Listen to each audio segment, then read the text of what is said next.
right. Well, I did it. The JFK 50-mile race, which was my first official 50-mile race. I finished, and I did much better than I thought I would. I finished in 9 hours and 39 minutes, which was a little over 2 hours faster than about a year ago when I ran 50 miles in a 12-hour race.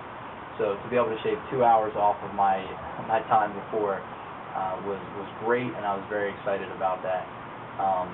I want to just thank a couple people that helped me get through the race. Without them, I wouldn't have been able to do it.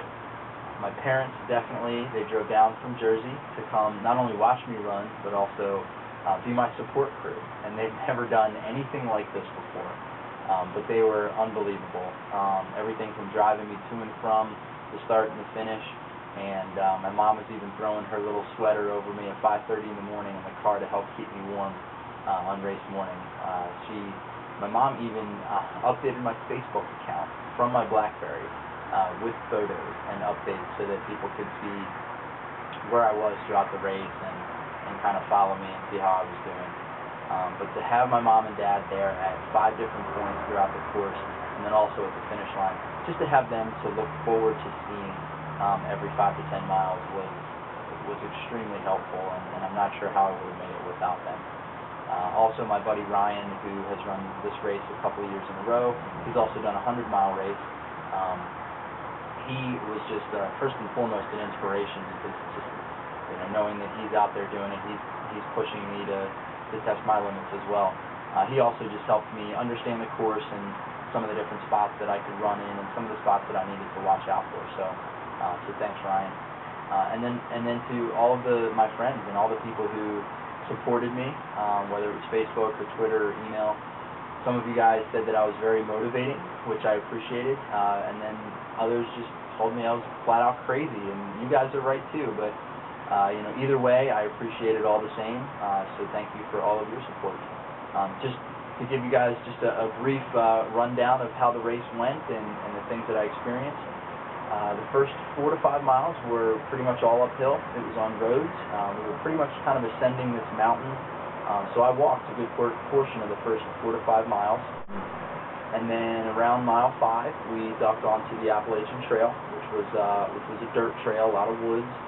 And a lot of that was uphill as well too. The first big aid station was at mile 9. And I walked a good portion of the race up until that point. From mile 7 to mile 9, I probably ran a little bit here and there once we got onto the Appalachian Trail, and it got a little bit more flat. Mile 9 or so was the first big aid station, and the highlight of that aid station, I'd have to say, was this girl was giving out free hugs. And I saw her, and I saw about 40 or 50 people run by her, and she was just standing there with her arms wide open and a big smile on her face, yelling out free hugs. So, I mean, how can you pass that up? And then we stayed on the Appalachian Trail for another 7 miles or so, all the way up to mile 16. And I really, really enjoyed this section. One thing that I learned is that I love going up and down. The elevation change is exciting for me, and it's more fun for me to run. I also like the rocky footing and the technical terrain. That to me is a lot more fun than running on a very flat, straight path, which from mile 16 on was pretty straight, pretty flat, and pretty boring. So I really enjoyed really the whole first 16 miles. Mile 16, we entered onto the towpath, the C&O Canal towpath, and it just followed a river kind of for 25, 26 miles. It was on this very straight, very flat, couple-person wide path. And a few of the highlights there was that there was this dog who got away from his owner. We didn't know who he belonged to. All the runners were talking about him, and he was running with the runners, same direction for several miles, and we kept talking about him, and this dog just kept going and going and going. Nobody knew who he belonged to, if he was just a wild dog. He had a leash on, so nobody knew what was going on, but turns out he got away from his owners. His owners couldn't catch up to him to get him. He outran them, and there was a woman who volunteered to put this dog on a leash and run with him, and she was a runner in the race.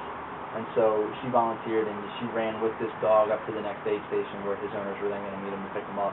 But this dog ran 15 or 16 miles with all the runners. Unbelievable. I know I was jealous, but I know some of the runners wish they had the same endurance that this dog had.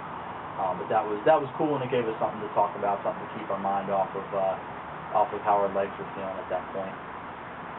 And then somewhere around mile 20, 25 or so, I met this guy named Sean, and he was a great guy. He's in the Marine Corps, and him and I chatted for a good 5, 6, 7 miles maybe.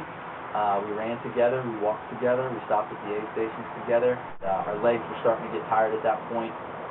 We were a little past marathon distance at this point, so the legs were feeling it, but mentally I was still feeling great, and just having somebody to talk to was helpful. So I appreciated that great conversation with Sean. My favorite part of the race, though, happened right at mile 34. It was a big aid station, and it was a themed aid station. It was the North Pole, and they had a bunch of kids from one of the local high schools. Everybody on the track team, they were dressed up in elf costumes, and they had Santa Claus there. So at the North Pole, you could actually get a picture with Santa Claus. So I, of course, took advantage of that, and they emailed that to me later on. But the 4 or 5 miles before that aid station were the most difficult for me, and I really needed something to boost my spirits, and Santa Claus obviously did that. So that was probably my favorite part of the whole race.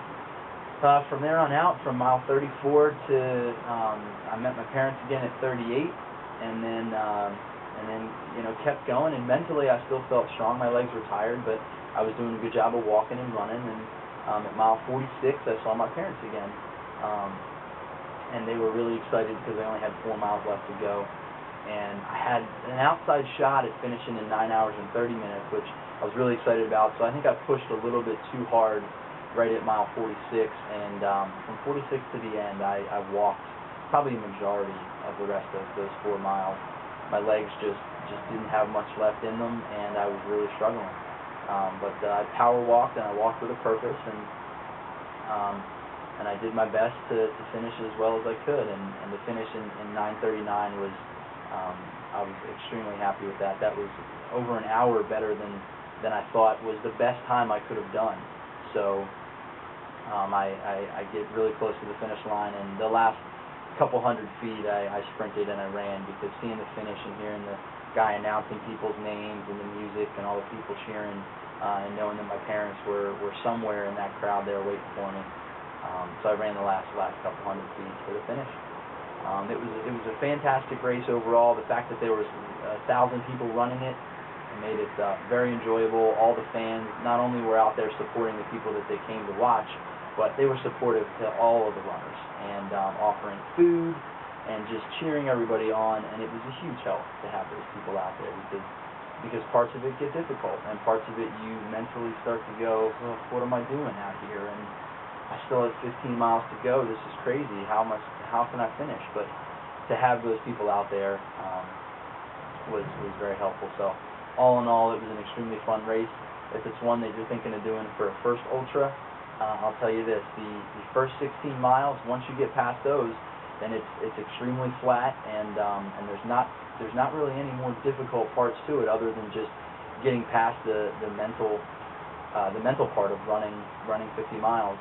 But as far as the difficulty of the actual course itself, all of that really happens in the first 16 miles. So once you get past that, it's relatively easy from there on out. But I would definitely recommend it as a race to try and to run. If you're an ultra runner, definitely, I think you have to run this race at least one time. It is a lot more crowded than other ultras, but like I said, that also, to me, it was a lot of fun, and it adds a different atmosphere. To have all the fan support, it makes it just a fantastic race. So, I guess just to sum it all up, I went rock climbing the very next day after the race, and a lot of times people ask me, well, were you tired, or are you sore? How do your legs feel? To be honest, I went rock climbing on Sunday, and on Monday my forearms were more sore than my legs were. So I think I recovered really, really well, and that is a good sign for me going into my 100-miler next June. So Old Dominion 100-mile race next June 2010. Here I come.